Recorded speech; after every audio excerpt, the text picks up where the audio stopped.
exames que nós utilizamos para o diagnóstico da epilepsia na infância, temos vários, né? Então, assim, quando eu recebo uma criança aqui, a primeira coisa que a gente precisa ver é o tipo de crise que a criança tem, né? Se ela é uma crise mais focal, se é uma crise generalizada, e baseado em relação, né, baseado no tipo de crise, então nós vamos começar a dar início à investigação diagnóstica.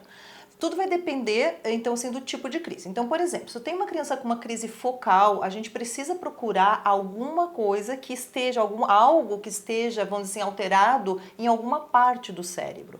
Aí, a ressonância magnética é um exame extremamente importante, porque ela vai nos auxiliar, vamos dizer assim, como eu sempre brinco, né, o software e o hardware. Na realidade, nós vamos procurar algo que possa estar dando, então, o início dessa crise nesse foco, nessa região do cérebro. Então, a gente vai atrás de uma ressonância magnética bem feita. Hoje em dia a gente tem a ressonância de 1,5, de 3 teslas, que são ressonâncias mais, vamos dizer assim, que conseguem ver melhor as alterações estruturais. O que eu digo com alteração estrutural? Se a criança tem alguma malformação, se tem algum tumor, algo que possa estar, então, assim, sendo o gerador daquelas crises.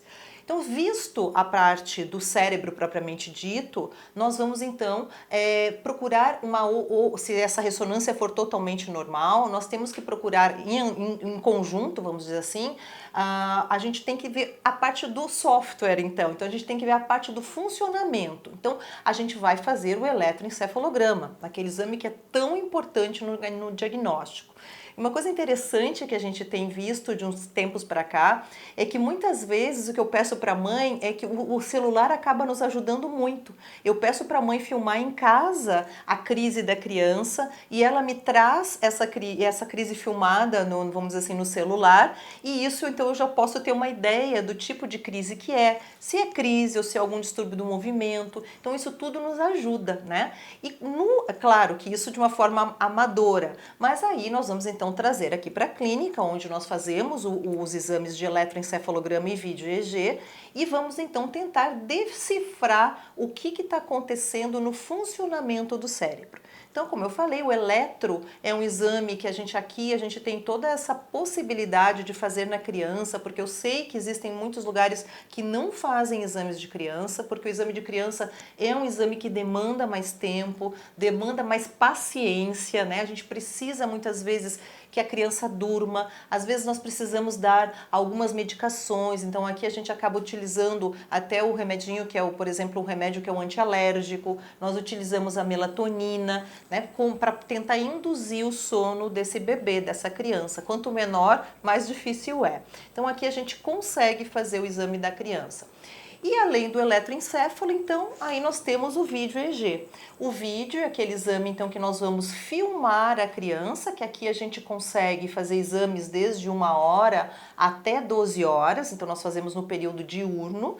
E quando há necessidade de que vamos dizer assim, se a gente não conseguiu filmar ou não conseguiu pegar tudo o que precisava durante essas 12 horas aqui na clínica, nós temos a possibilidade de fazer então esse exame a nível hospitalar. E o exame no hospital, então a gente vai deixar a criança num quarto e a gente vai filmar todas as 24 horas, né? Para a gente pegar toda a parte da vigília, ou seja, quando a criancinha está acordada, até a parte do sono.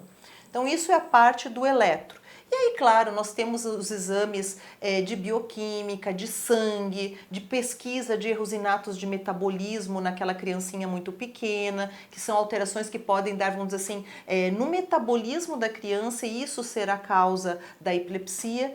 E hoje em dia, claro que a genética nos auxilia muito. Eu sei que vocês estão tendo muito problema em, vamos dizer assim, em conseguir os exames genéticos por parte até dos convênios, porque existe uma dificuldade na autorização desse exame, mas eu acredito que com o tempo e com o esforço, né, de da comunidade, tanto da parte dos pacientes quanto da parte médica e das ligas, né, de todos os órgãos competentes, eu acredito que com o tempo esses exames genéticos eles vão ser mais disponíveis e mais fáceis de serem realizados. E a importância da gente definir a causa, a etiologia da epilepsia no seu filho é justamente saber qual que é o melhor tratamento, o tratamento mais adequado, se eu vou precisar de um tratamento cirúrgico para dirimir essas crises ou dentro de uma causa genética, qual é o melhor tratamento, qual é o prognóstico, o que você vai esperar